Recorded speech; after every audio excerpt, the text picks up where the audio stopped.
Hello, good evening. कैसे हैं आप लोग सभी लोग? क्या एकदम बढ़िया हैं, एकदम अच्छे हैं, एकदम शानदार हैं?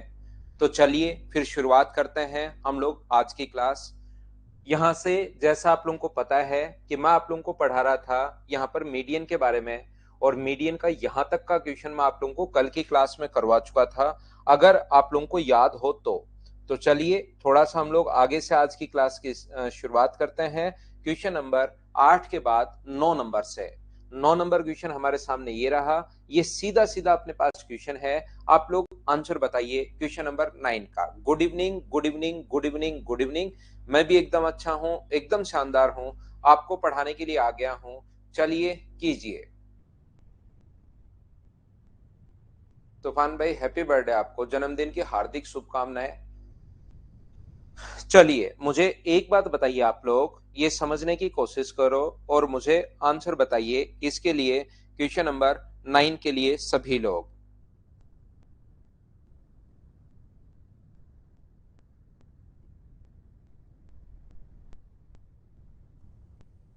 यहाँ पर ट्रायंगल एबीसी में A D B C F अवसंधि जी पर होती हैं, तो निम्नलिखित में से क्या सही है? जी ग्रेविटी सेंटर पर अगर इंटरसेक्ट करें तो हमें पूछा गया है which of the following is correct. तो मुझे एक बात बताओ, क्या साइड की तरफ 3 आएगा? क्या साइड अपने पास ए बी बी सी सी ए, और बड़ा कौन होता है? ये अपने पास बड़ा होगा।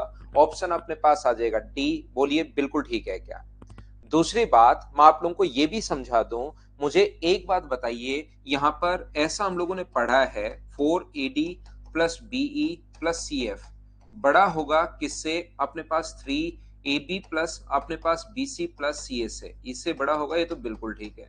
अगर दोनों तरफ मैं 2 का भाग दे दूं, अगर दोनों तरफ मैं 2 से डिवाइड कर दूं, यहां 2 से डिवाइड करोगे तो अपने पास AD प्लस बीई प्लस अपने पास CF है। यहां 2 से डिवाइड करोगे तो अपने पास 1.5। अपने पास यहाँ पर AB प्लस BC प्लस अपने पास CA है। अगर ये चीज इसके 1.5 गुना से बड़ी है, इसका 2 टाइम, दोनों को मैंने डिवाइड कर दिया 2 से, तो आप लोग ये चीज ध्यान रखना कि अगर अपने पास ऐसा है तो मुझे एक बात बताइए, 2 अपने पास A D plus BE plus C F अगर अभी कभी भी इसके 1.5 गुना से अगर बड़ा है, तो क्या वो इसके 1 गुना से तो बड़ा हमेशा होगा ही होगा क्या? ये बात बताइए मुझे। आप कहोगे सर बिल्कुल होगा। ये चीज अगर इसके 1.5 से अगर बड़ी है, तो क्या 1 टाइम से तो ये बड़ी होनी ही होनी है क्या इधर वाली? तो अपने पास कौन सा ऑप्शन आ गया? तो इस क्वेश्चन के 2 आंसर हैं। ऑप्शन नंबर बी भी एकदम ठीक है और अपने पास ये भी बिल्कुल ठीक है। बताइए ठीक है क्या? अभिषेक, मैंने कहा है भाई आपको, ऐसी प्रॉब्लम्स के लिए पहले जो मदर्स का नंबर है उस पर आप लोग कॉल किया करो, उस पर आप कॉल कर लिया करो, वो आपको प्रॉब्लम सोल्व कर देंगे भाई।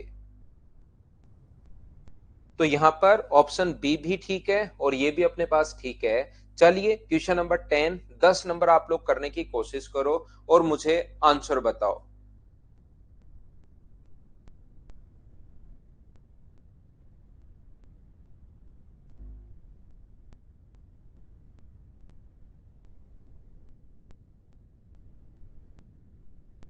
डी डी वो अपने पास आपके कोई बड़े भाई से अगर बड़ा है, तो वो आपसे तो बड़ा होगा ही होगा भाई, ध्यान रखना।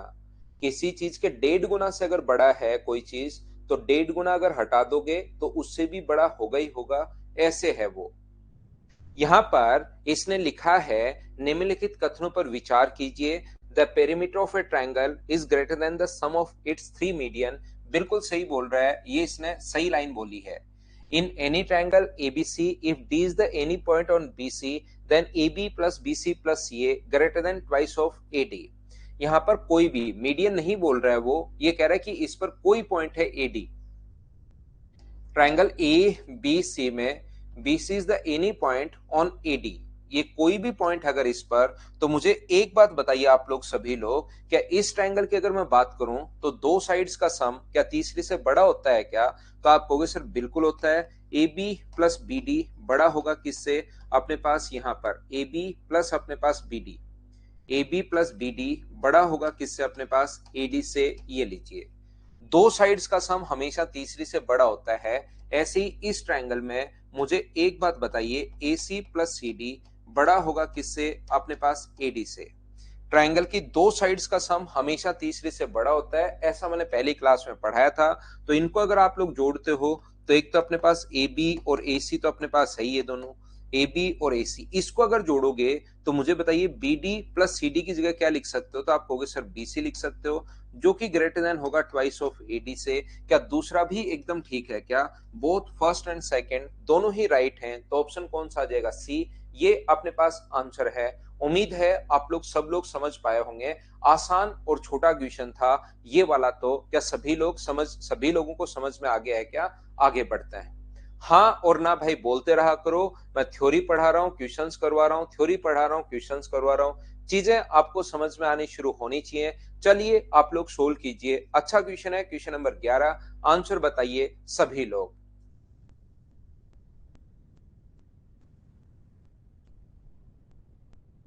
अगला क्वेश्चन, आप लोग थोड़ी थ्योरी पढ़ा करो, फिर अपने पास क्वेश्चंस होने शुरू हो जाएंगे। वो तो ललित आपका नोटिफिकेशन आने के बाद ही पता लगेगा भाई, वो तो जब आपके पास नोटिफिकेशन आएगा उसके बाद ही आपको पता लगेगा। थ्योरी पढ़िए, क्वेश्चंस कीजिए, फिर थ्योरी पढ़िए, फिर क्वेश्चंस कीजिए, ऐसे ही चलते रहो।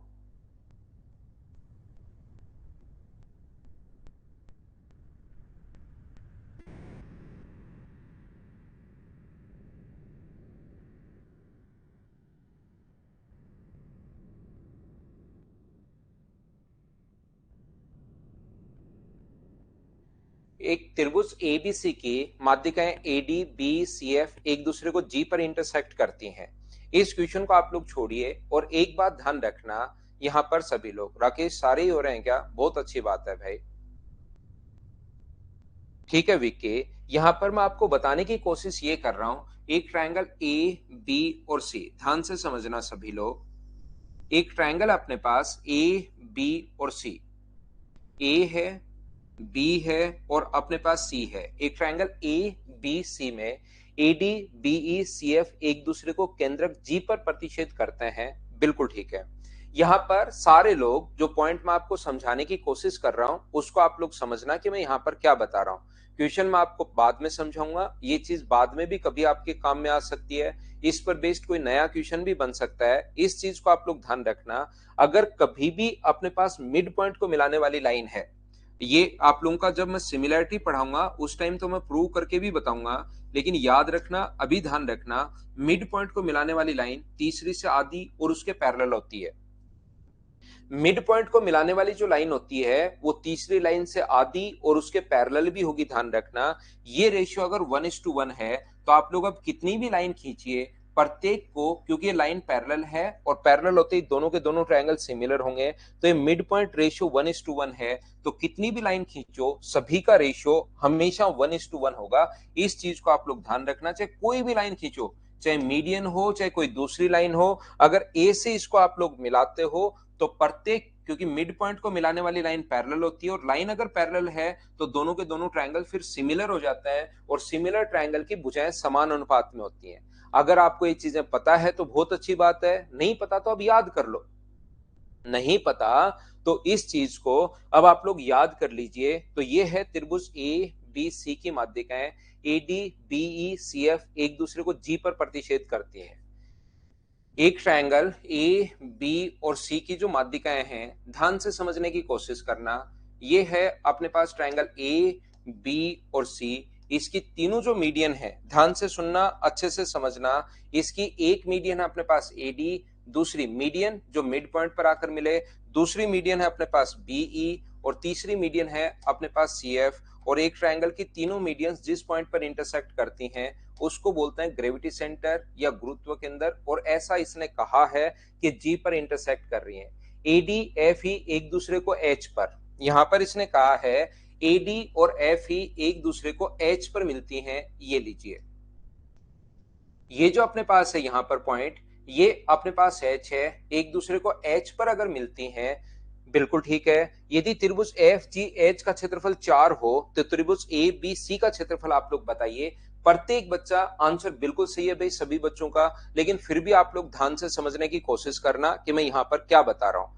पहला पॉइंट जो मैं आपको समझाने की कोशिश कर रहा हूं, याद रखना, अपने पास ग्रेविटी सेंटर जो होता है, गुरुत्व केंद्र माध्यिका को 2:1 में बांटता है। तो तो यहां से यहां तक, ये यहां तक, ये अगर 2 होगा तो नीचे वाला कितना होगा, तो नीचे वाला अपने पास होगा 1, यानी टोटल मीडियन की लेंथ होगी 3।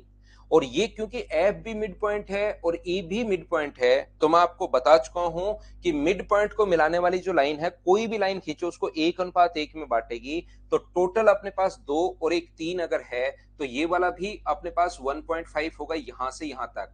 ये जो लाइन है इसकी मैं बात कर रहा हूं, ए से एच तक 1.5 होगा, और ये नीचे वाला भी अपने पास कितना होगा, 1.5 होगा, ये लीजिए।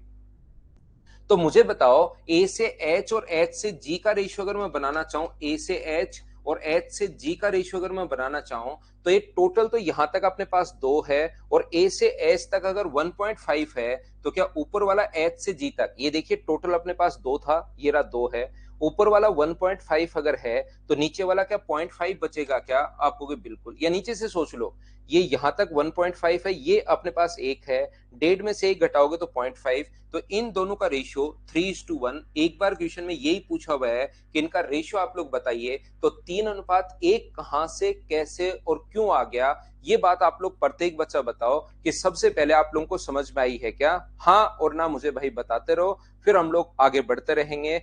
एच और एन बोलिए, क्या 3:1 सभी लोग समझ पाए हो क्या, उसके बाद ही मैं आगे बढ़ता हूं। क्वेश्चन समझाना कोई बड़ी चीज नहीं है, वो मैं समझा दूंगा।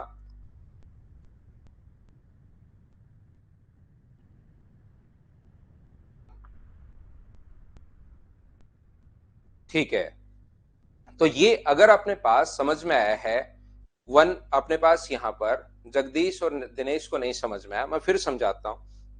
एक चीज याद रखना भाई, एक बार फिर मैं रिवाइज करवा देता हूं। यहां पर अपने पास मिड पॉइंट को अगर, और मीडियन मिड पॉइंट पर आखिरी मिलती है, मिड पॉइंट पर अगर कभी भी है तो ये रेशियो 1:1 होगा, तो इधर से कोई भी लाइन खींचो वो हमेशा मिड पॉइंट पर ही काटती है, सिमिलरिटी से आता है, याद रखना। मिड पॉइंट अगर है तो, और पैरेलल लाइन अगर खींच रहे हो तो 1:1 में ही काटेगा। इस चीज को आप लोग ध्यान रखना। एक बार फिर समझा देता हूं, जो बच्चा नहीं समझ पाया, कोई जरूरी नहीं कि एक बार में आप लोग समझ पाओ, लेकिन कोशिश करना कि दूसरी बार में आपको 100% ही समझ में आ जाए। एक ट्रायंगल है ए बी और सी, क्योंकि यहां पर इसने कहा है ए डी बी और सी एफ मीडियन है, ए डी बी ई अपने पास यहां पर, और सी एफ मीडियन है, बी ई और सी एफ ये मीडियन है, मतलब मिड पॉइंट पर आकर मिलेगा, ये लीजिए। ये भी अपने पास सी एफ भी मीडियन है, मीडियन हमेशा मिड पॉइंट पर आकर मिलता है, ये भी मीडियन है, और ये भी अपने पास मीडियन है, ये लीजिए यहां पर ए डी। इसको अगर आप लोग मिलाते हो इस साइड से अपने पास यहां पर, तो ये अपने पास बी ई हुआ, और इसको अगर मिलाते हो तो ये अपने पास सी एफ हुआ, और ये जहां पर मिलते हैं इसको बोलते हैं हम लोग ग्रेविटी सेंटर जी के नाम से।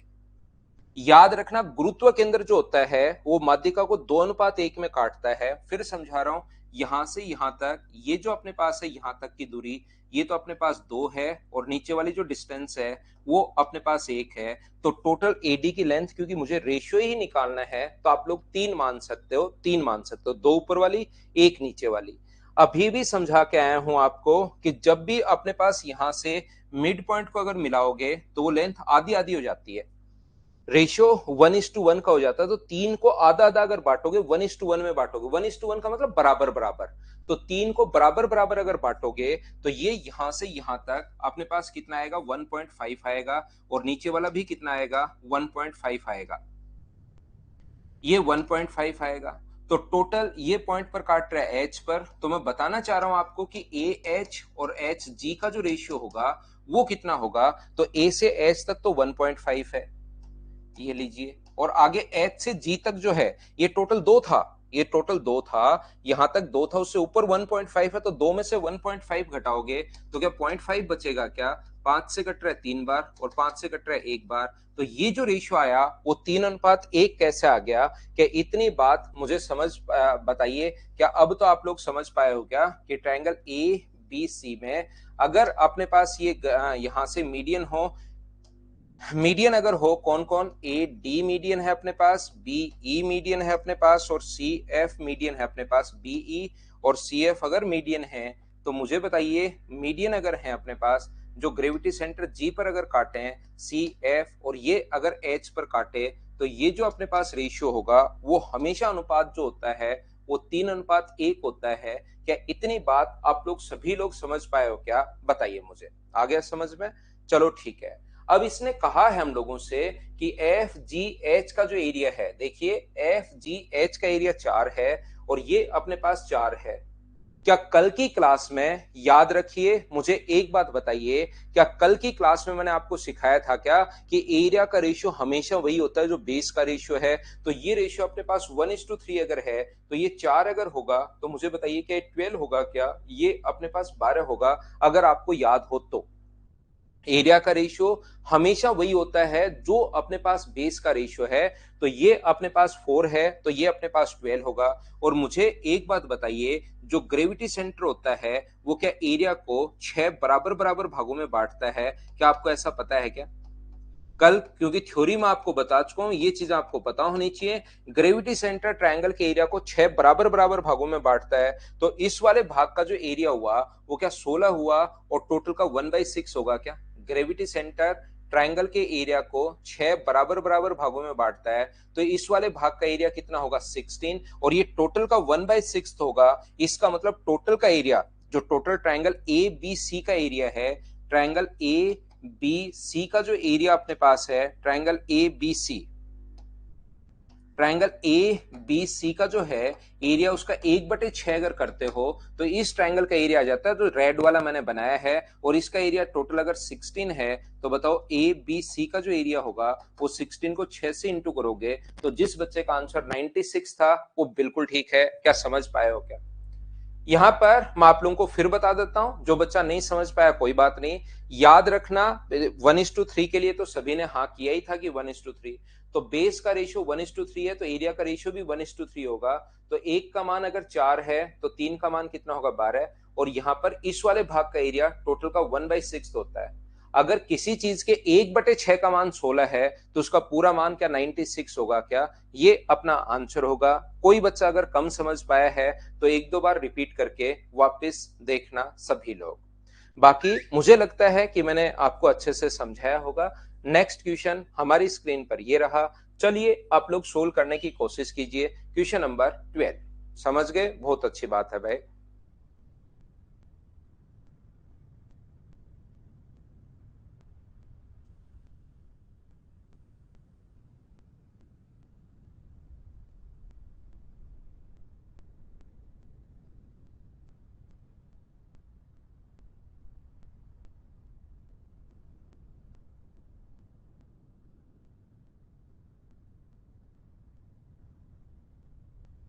हाँ, ये शुरुआत में तो लगेगा ही।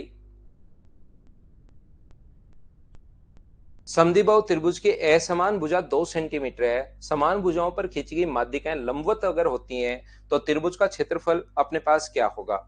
यहां पर अपने पास ये जो ट्रायंगल है ए बी और सी, ध्यान से सुनना आप लोग, इसका एरिया हम लोगों से पूछा है।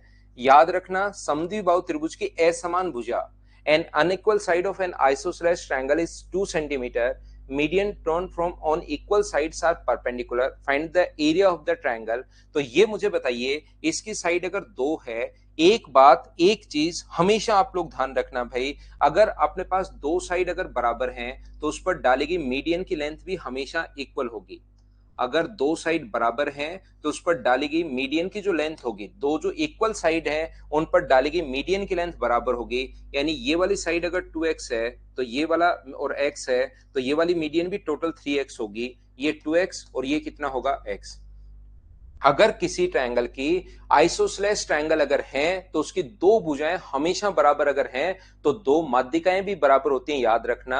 और मैंने क्योंकि 2:1 में बांटता है तो टोटल मीडियन मैंने 3x मान लिया है। तो 3x में 2x होगा, ये x होगा, 2x होगा और x होगा। और ये कोण अपने पास दिया हुआ है 90 डिग्री। ये कोण 90 डिग्री क्यों दिया हुआ है मुझे ये बात बताइए सब लोग मिलकर। कैसे बना लिया हम लोगों ने 90 डिग्री? इसलिए बना लिया क्योंकि अपने पास यहां पर ये जो लिखा हुआ है, यहां पर दोनों एक दूसरे को 90 डिग्री पर काटते हैं, खुद क्वेश्चन में दिया हुआ है।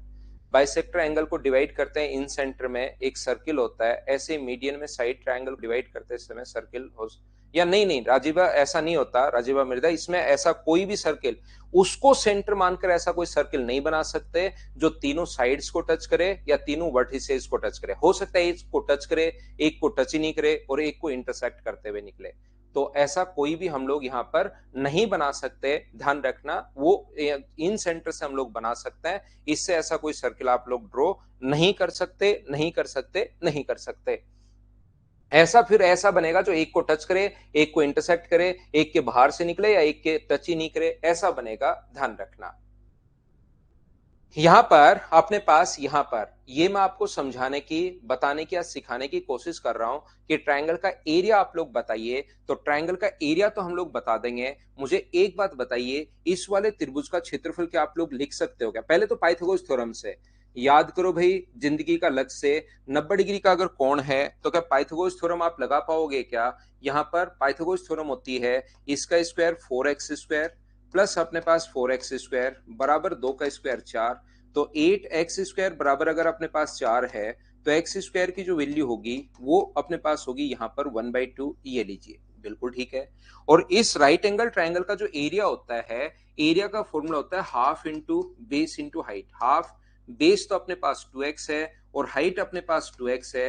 ये राइट एंगल ट्रायंगल के एरिया का फॉर्मूला, मेंसुरेशन किसी बच्चे ने अगर नहीं पढ़ा है तो राइट एंगल ट्रायंगल के एरिया का फॉर्मूला होता है half into base into height, और बेस और हाइट उसको बोलते हैं जो अपने पास 90 डिग्री के पास पास वाली दो साइड होती हैं। तो ये दोनों अपने पास बराबर हैं, तो 2 से 2 कट गया तो ये बन गया 2x स्क्वायर, और ये 2x स्क्वायर है तो x स्क्वायर का मान कितना होगा 1/2।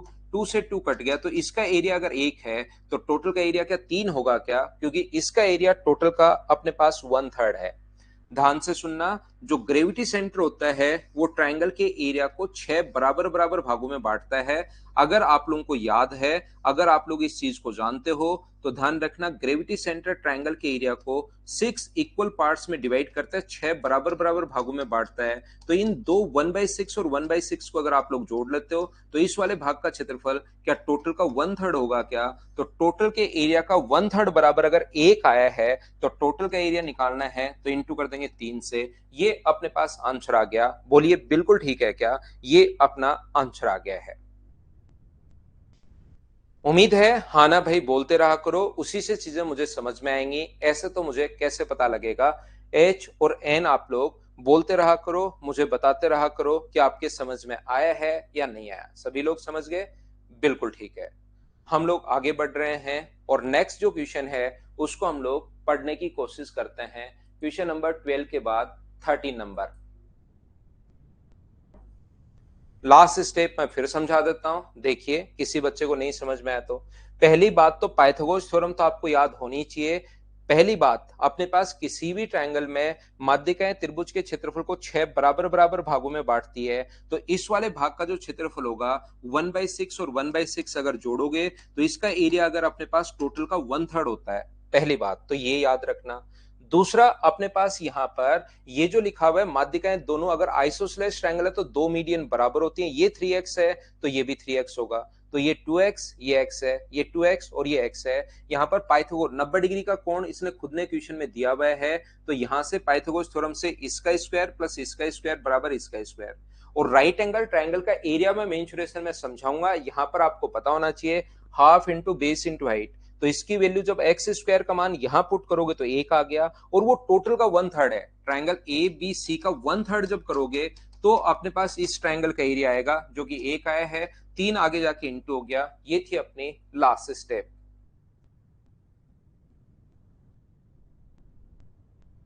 शुभम सिंह, अनइक्वल साइड दी हुई है, an unequal sides of isosceles triangle, उसमें दो साइड बराबर होती हैं और एक साइड बराबर नहीं होती, वो हम लोगों को यहां पर गिवन है। नेक्स्ट क्वेश्चन, क्वेश्चन नंबर 13 आप लोग करने की कोशिश करो और मुझे आंसर बताइए। 90 डिग्री के पास पास वाली साइड जो होती है विकास, वो होती है बेस और हाइट। तो देखो 90 डिग्री के पास पास वाली दो साइड कौन सी है ट्रायंगल की? बिल्कुल, आलोक सिंह ने बढ़िया आंसर बताया। मुझे बताओ क्या यहाँ पर 10 का स्क्वायर प्लस 24 का स्क्वायर बराबर, क्या अपने पास यहाँ पर 26 का स्क्वायर हो रहा है क्या? हो रहा है या नहीं हो रहा है, ये बात मुझे जरूर बताना आप लोग। 10 का स्क्वायर प्लस 24 का स्क्वायर बराबर 26 का स्क्वायर अगर हो रहा है तो एरिया का फॉर्मूला फिर वो मत लगाना, उसमें टाइम लग जाएगा बड़े वाले फॉर्मूले में। फिर आप लोग ये लगाना, ये ज्यादा ठीक है, इसमें अपना टाइम बचता है। क्या सर मुझे अगर ध्यान नहीं रहा और गलती से अगर मैं वो फॉर्मूला लगा लूं तो आंसर आएगा या नहीं आएगा? 100% आंसर आएगा भाई, चाहे इससे सोल्व कर लो चाहे उससे सोल्व कर लो। तो आप लोगों को जब दोनों से ही आंसर आना है तो क्यों ना उससे किया जाए जिससे अपने पास टाइम कम लगता है। तो ये है क्वेश्चन नंबर अपने पास 13। इसका आंसर मुझे उम्मीद है आप लोग सभी बच्चे खुद से ही आसानी से आप लोग कर लोगे। क्या ये थ्योरी आप लोग पढ़िए, थ्योरी अगर पढ़ लोगे तो सारे क्वेश्चंस लगभग 90% क्वेश्चंस आप मुझसे पहले करना शुरू कर दोगे, और यही क्वेश्चन नहीं नए क्वेश्चंस आप लोग खुद कर पाओगे। लेकिन थ्योरी तो भाई आप लोगों को पढ़नी पड़ेगी। थ्योरी कंप्लीट, आपको थ्योरी पहले थ्योरी पढ़ो फिर क्वेश्चंस करो। क्वेश्चन कोई नहीं समझ में आए सॉल्यूशन देख लो अपने पास यहां से क्लास से, और फिर वापस से थ्योरी पढ़िए। ऐसा आप लोग चलते रहो, फिर थ्योरी क्वेश्चंस करने के बाद एक बार थ्योरी वापस से पढ़ो, बहुत सारी चीजें आपको नई याद होंगी। थ्योरी पढ़ो, क्वेश्चंस करो, क्वेश्चंस करो, थ्योरी पढ़ो, और इस टाइम नेक्स्ट क्वेश्चन करो। क्वेश्चन नंबर 14 आप लोग करने की कोशिश कीजिए सभी लोग। हाँ बिल्कुल सेवा सिंगल, बिल्कुल सही बोल रहे हो आप।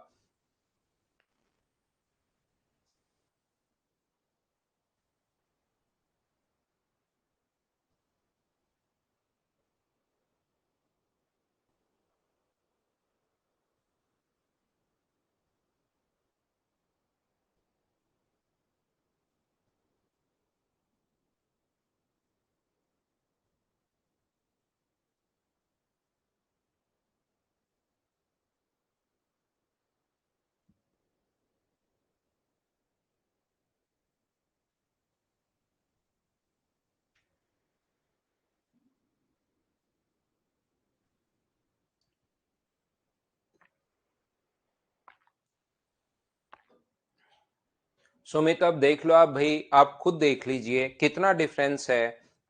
आप लोग, आपको बिल्कुल समझ में नहीं आ रहा है, एक बच्चे को पूरा सब कुछ समझ में आ रहा है।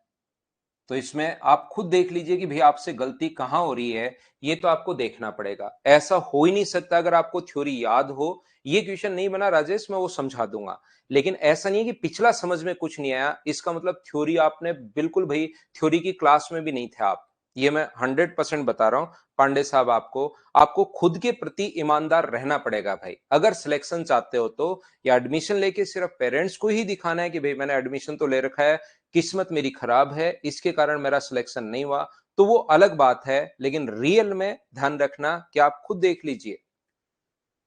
कोलकाता से ले रहे हैं क्या? ठीक है सुमित कुमार पांडे, थ्योरी आपने अगर नहीं है तो फिर आपको नहीं, पिछला क्वेश्चन में आप बताओ पूरी थ्योरी है 2/3 M1 M2, उसमें अपने पास बताइए क्या समझ में नहीं आया।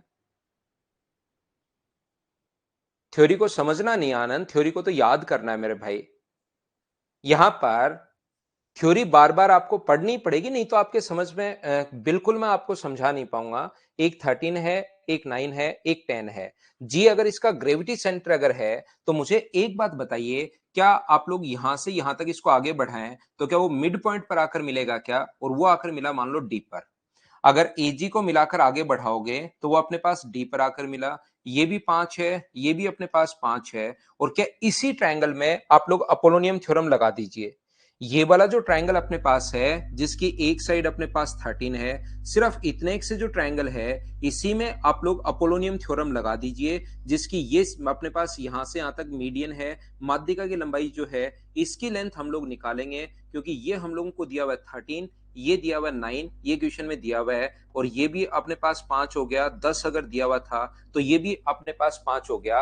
अब मुझे बताओ क्या आप लोग इसमें, यहां पर मुझे सभी लोग बताइए, क्या आप लोग इसमें अपोलोनियम थ्योरम लगा सकते हो क्या? अब जिस बच्चे को अपोलोनियम थ्योरम के बारे में पता ही नहीं होगा तो वो यहां पर तो फिर क्या ही सोल्व कर पाएगा बताओ।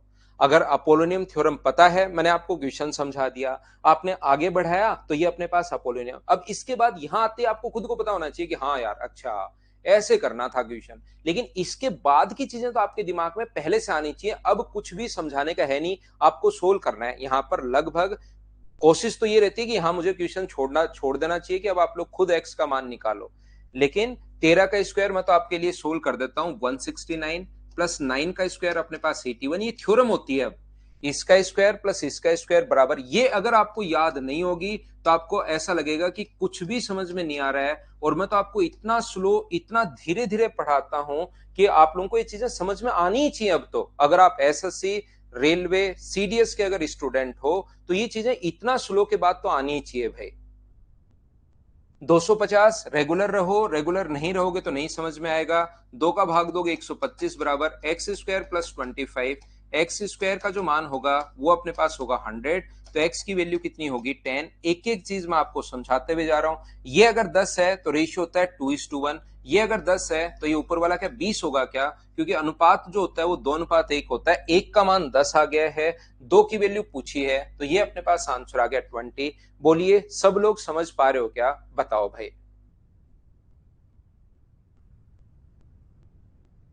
सुमित, आप किसी भी चीज की तैयारी कर रहे हो भाई, इससे बाहर क्वेश्चन आएगा नहीं। यहां पर मैं तो आप लोगों को यह समझा सकता हूं कि यहां पर थ्योरी आप लोग पढ़ो, उसके बाद, और इतना धीरे धीरे मैं आप लोगों को पढ़ा रहा हूं, पहले आराम से। मैंने आपको सिर्फ और सिर्फ पहली की क्लासेस में तो मैं क्या करता था, सारी थ्योरी एक साथ बताता था बच्चे की याद करो। अब बहुत सारे बच्चे ये हैं कि वो इतनी थ्योरी याद नहीं कर पाते, तो मैंने टुकड़ों में थोड़ी थ्योरी बतानी शुरू कर दी है। अब आप उसको भी नहीं बता पा रहे हो, नहीं कर पा रहे हो, तो यहां पर कैसे काम चलेगा बताइए। नेक्स्ट क्वेश्चन कीजिए। 90 डिग्री पर लगता है भाई पाइथागोरस तो सिवा सिंगल। पाइथागोरस से कैसे होगा, 90 डिग्री का कोण थोड़ी ना है वहां पर।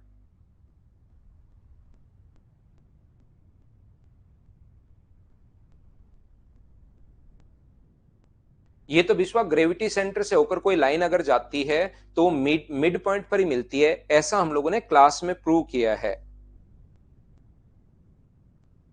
ये जो चीज है ये क्लास में हम लोगों ने प्रूव किया है कि मिड पॉइंट से अगर जाएगी तो अपने पास ग्रेविटी सेंटर से अगर जाएगी तो वो सामने जाकर मिड पॉइंट पर ही मिलेगी।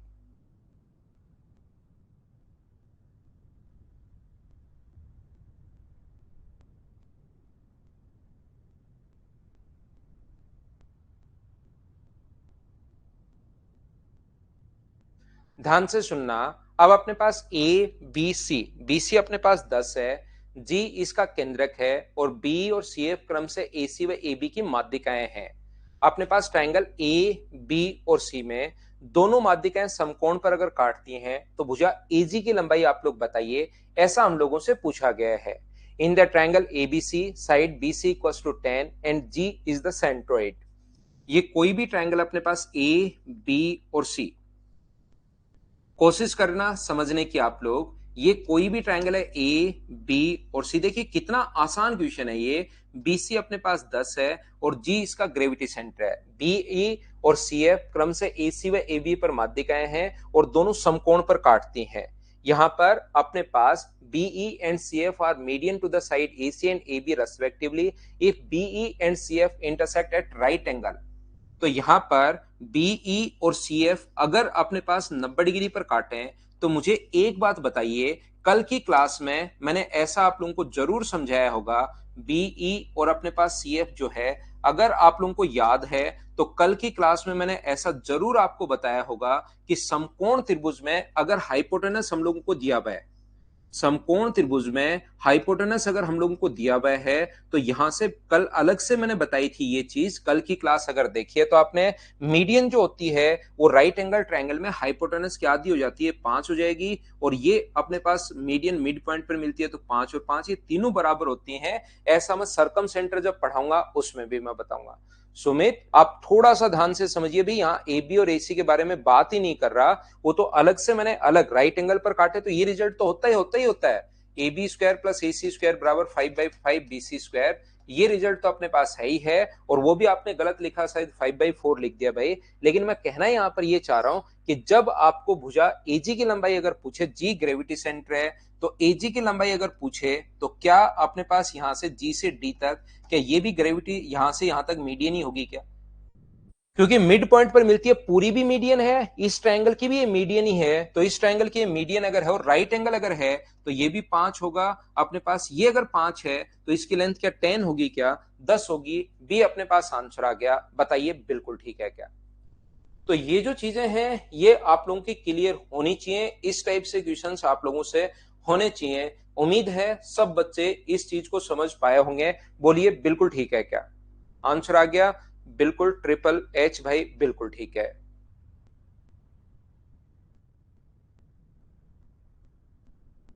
नेक्स्ट क्वेश्चन हमारी स्क्रीन पर ये रहा। चलिए आप लोग क्वेश्चन करने की कोशिश करो, थ्योरी पढ़ो, क्वेश्चंस करो, थ्योरी पढ़ो, क्वेश्चंस करो, ज्योमेट्री आपके दिमाग में 100% बैठ जाएगी भाई। लेकिन ये देखिए, एक तरीका होता है कंपटीशन को क्लियर करने का। अगर ये चीज एक बार में देखो, आप लोग हमेशा ध्यान रखना, चाहे एकेडमिक में ले लो, चाहे आप लोग कहीं पर भी ले लीजिए, ये दुनिया इसी तरीके से बनी है। चाहे आप लोग यहाँ पर मान लो कोई बिजनेस कर लो, आप अपने फादर से बात कर लीजिए। बिजनेस में जब भी आप लोग घुसोगे तो आपको पता चलेगा कि बाहर से जैसा दिख रहा था, अंदर घुसने के बाद वैसा है नहीं।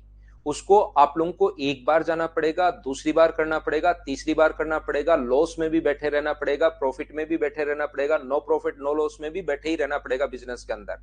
इसी प्रकार से अपने पास एकेडमिक में आपने एक दो बार कर लिया, हो जाता था, आप लोग पास हो जाते थे। लेकिन ये जो कंपटीशन है, ये इसी हिसाब से डिजाइन किया गया है कि कोई बच्चा अगर एक बार पढ़ लेता है तो चीजें आ तो जाती हैं।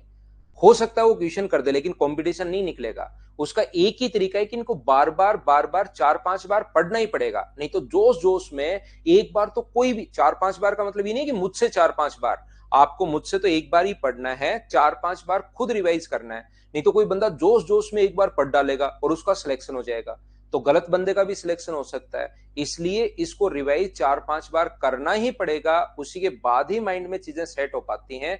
याद रखना आप लोग, और तभी आप लोग एग्जाम के अंदर कर पाते हो। चलिए कीजिए आप लोग next question, question number 16।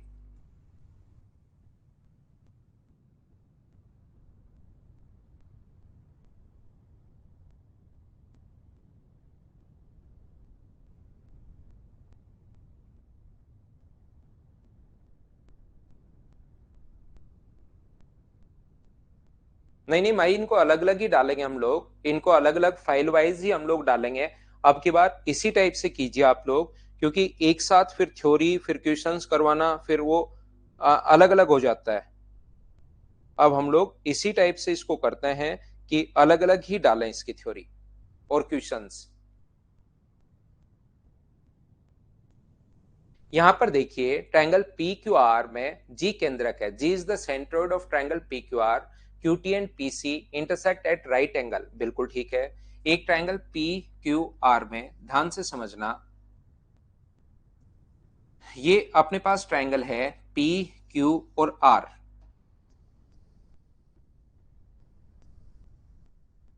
P है, क्यू है, आर है। यहां पर जी इसका ग्रेविटी सेंटर है, क्यूटी और पीएस एक दूसरे को, अपने पास क्यूटी और पीएस जो कि मीडियन है, एक तो क्यूटी है और एक पीएस है, एक मीडियन अगर है, एक दूसरे को समकोण पर काट रहे हैं, बिल्कुल ठीक है। क्यूटी की वैल्यू मान लो ये अपने पास सेंट्रोइड जी है, क्यूटी की वैल्यू अगर 27 है तो 2:1 होता है, तो 3 का मान 27 है तो 2 का मान 18 और 1 का मान 9।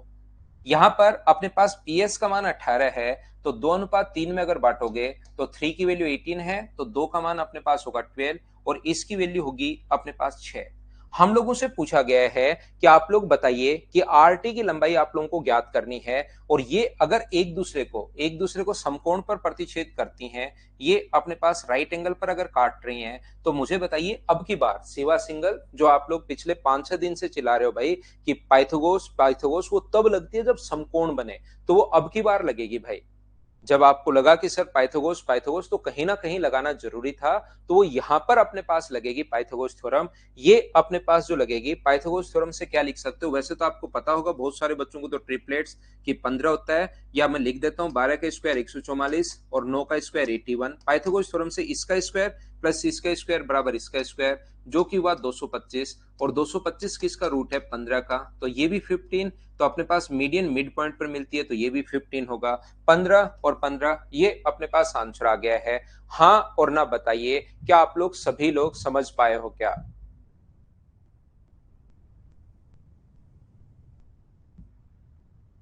उम्मीद है आप लोग सब लोग समझ पाए होंगे इस चीज को। ये था अपने पास क्वेश्चन नंबर 16, ये थी अपने पास फाइल नंबर 3। मैं टोटल अगर आप लोगों को याद हो अभी तक, देखिए ये पॉइंट शुरुआत में एक चीज आप लोग याद रखना। मान लो कोई भी बुक है, आपको लगता है कि सर मुझे इंग्लिश नहीं आ रही, शुरुआत हर चीज की टफ होती है, ऐसा ही बनी है प्रकृति। शुरुआत जो होती है हर चीज के लिए अपने पास टफ है, ये चीज आप लोग ध्यान रखना। आसान कोई चीज अपने पास है नहीं। मान लीजिए आप लोगों को वन वर्ड याद करने हैं, और वन वर्ड याद करने हैं आप लोगों को, मान लीजिए 1200 वन वर्ड याद करने इंग्लिश में। तो ध्यान रखना वन वर्ड याद करते टाइम जो वन वर्ड आपको पहले 200 वन वर्ड में याद करने में जितना टाइम, जितना जोर, जितना आपका दिमाग परेशान होगा, उससे उतना ही टाइम अगले 1000 वन वर्ड में होगा। 1000 वन वर्ड में हो सकता है इससे कम ही आप परेशान हो। तो शुरुआत के 50 याद नहीं होते, फिर भूल जाओगे, फिर 200 तक याद करना बड़ा मुश्किल होगा। लेकिन अगर एक बार आपने अपने मन को, अपने दिमाग को, खुद को अगर स्थिर करके 200 याद कर लिए, मान लो 7 दिन में याद कर लिए 200, तो अगले 1000 भी आपको 7 दिन में ही याद होने हैं। ये चीज आप लोग ध्यान रखना।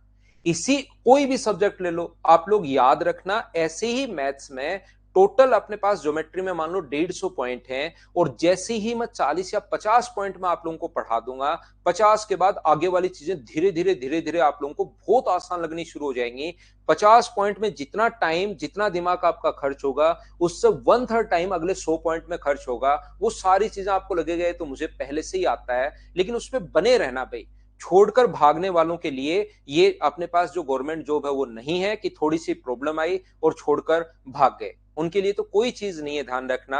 अगर आप लोग मैदान छोड़ते हो तो छोड़कर भागना नहीं है। अभी तक 7 पॉइंट मैंने पहले बताए थे, 12 पॉइंट बाद में और बताए थे, 13 पॉइंट्स बाद में, 3 पॉइंट आपको बता चुका हूं, और अभी तक मैं टोटल 32 पॉइंट्स आप लोगों को पढ़ा चुका हूं, और उन पर बेस जो है बहुत सारे क्वेश्चंस मैं आपको करवा चुका हूं। मेरे साथ साथ ये 150 पॉइंट आप लोग कर लीजिए। कोई ऐसा क्वेश्चन नहीं होगा ज्योमेट्री के अंदर जो आप लोग खुद से नहीं कर पाओ, लेकिन ये जो क्वेश्चंस मैं दे रहा हूं उनको पहले 5 बार करना पड़ेगा। पहले जो क्वेश्चंस मैं प्रोवाइड करवा रहा हूं उनको 5 बार कीजिए, फिर कोई क्वेश्चन करो आपसे खुद से होना शुरू होगा। यहां पर तो देखिए आप लोग, चलिए मैं आगे आप लोगों को बताता हूं, समझाने की कोशिश करता हूं। देखिए नेक्स्ट पॉइंट मैं आप लोगों को पढ़ाता हूं, 4 नंबर पॉइंट। 4 नंबर पॉइंट में हम लोग सीखते हैं यहां पर क्या है, देखिए। और 4 नंबर पॉइंट जो हम लोग पढ़ने की कोशिश करेंगे वो पढ़ेंगे हम लोग point number 4, altitudes of a triangle.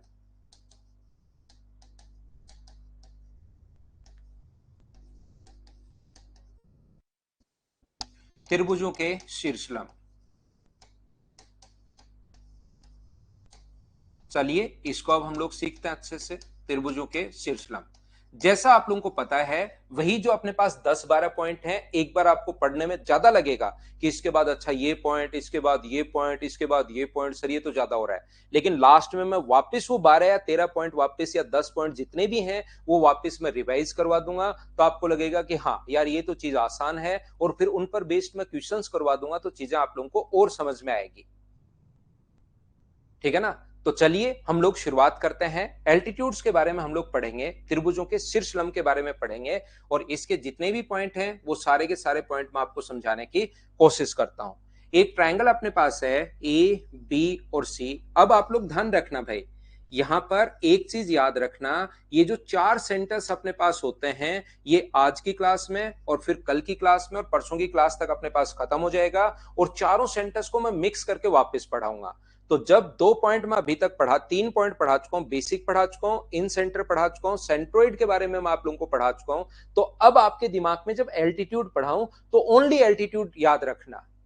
अपने पास जब भी हम लोग एल्टीट्यूड पढ़ें तो ओनली ओनली और ओनली ओनली एल्टीट्यूड्स के बारे में ध्यान रखना। अब मीडियन क्या होती है, एंगल बाइसेक्टर क्या होता है, भूल जाओ उसको, बाद में वापस चारों साथ पढ़ाऊंगा तो अपने आप आएगा। अभी सिर्फ एल्टीट्यूड के बारे में देखना आप लोग। तो यहां पर किसी भी ट्रायंगल में किसी वर्टेक्स से सामने वाले साइड पर 90 डिग्री का कोण बनाने वाली जो लाइन होती है, ये अपने पास ध्यान रखना, इस चीज को हम लोग बोलते हैं एल्टीट्यूड। किसी भी वर्टेक्स से सामने वाली साइड पर 90 डिग्री का कोण बनाने वाली जो लाइन होगी उसको हम लोग बोलते हैं एल्टीट्यूड। इसको हम लोग बोलते हैं शीर्षलंब। कभी कभार ओनली लंब भी नाम आ जाता है या शीर्षलंब, वो बात एक ही है। ये चीज अपने पास होती है शीर्षलंब। सबसे पहली बात ये ध्यान रखना। दूसरा पॉइंट अपने पास क्या है कि सीबी वर्टेक्स से सामने वाली साइड पर 90 डिग्री का कोण बनाने वाली जो लाइन होती है उसको हम लोग बोलते हैं एल्टीट्यूड। तो मुझे बताओ एक ट्रायंगल में कितने एल्टीट्यूड होंगे? तो आप लोग तुरंत बोलोगे कि सर एक ट्रायंगल में 3 एल्टीट्यूड होंगे। ए है, बी है और सी है। एक ट्रायंगल में 3 एल्टीट्यूड्स होंगे। इस वर्टेक्स से सामने वाली साइड पर 90 डिग्री का कोण बनाने वाली लाइन एल्टीट्यूड है। इस वर्टेक्स से सामने वाली साइड पर 90 डिग्री का कोण बनाने वाली लाइन एल्टीट्यूड है। और इस वर्टेक्स से सामने वाली साइड पर 90 डिग्री का कोण बनाने वाली लाइन एल्टीट्यूड है। बहुत सारी इंपॉर्टेंट चीजें मैं इसमें आप लोगों को पढ़ाने वाला हूं, बहुत सारी चीजें मैं आपको बताने वाला हूं। तो इन चीजों को आप लोग ध्यान रखना, याद रखना। किसी भी वर्टेक्स से सामने वाली साइड पर 90 डिग्री का कोण बनाने वाली लाइन एल्टीट्यूड और एक ट्रायंगल के तीनों एल्टीट्यूड जिस पॉइंट पर इंटरसेक्ट करते हैं उसको हम लोग बोलते हैं ऑर्थो सेंटर, यानी कि लंब केंद्र। एक ट्रायंगल के तीनों एल्टीट्यूड्स जिस पॉइंट पर इंटरसेक्ट करते हैं उस चीज का जो नाम होगा उसको हम लोग बोलेंगे ऑर्थो सेंटर, यानी कि लंब केंद्र हम लोग बोलते हैं। ये आप लोग ध्यान रखना, इसको आप लोग याद रखना। किसी भी वर्टेक्स से सामने वाले साइड पर 90 डिग्री का कोण बनाने वाली जो लाइन होगी वो होगी एल्टीट्यूड। और एल्टीट्यूड अपने पास ट्रायंगल में होते हैं तीनों एल्टीट्यूड जिस पॉइंट पर इंटरसेक्ट करते हैं उसको बोलते हैं ऑर्थो सेंटर और लंब केंद्र। ये है अपने पास पॉइंट नंबर 2। चलिए मैं आगे बढ़ता हूं और पॉइंट नंबर 3 आपको समझाने की कोशिश करता हूं। ये उम्मीद है छोटे छोटे पॉइंट्स हैं, ये बात आपको समझ में आई होगी। ये इनके नाम है जो आपको याद रखना है। इसमें समझाने की मुझे ऐसा कुछ है नहीं कि मैं आपको समझाऊं। ये चीज आप लोग ध्यान रखना कि यहां पर ये इनके नाम है जो आप लोगों को पता होना जरूरी है। ध्यान रखना भाई सभी लोग। यहां पर अगर मैं 3 नंबर पॉइंट की बात करता हूं, पॉइंट नंबर 3 देखिए आप लोग। पॉइंट नंबर 3 जो है अपने पास, एक ट्राइंगल अपने पास ए, बी और सी।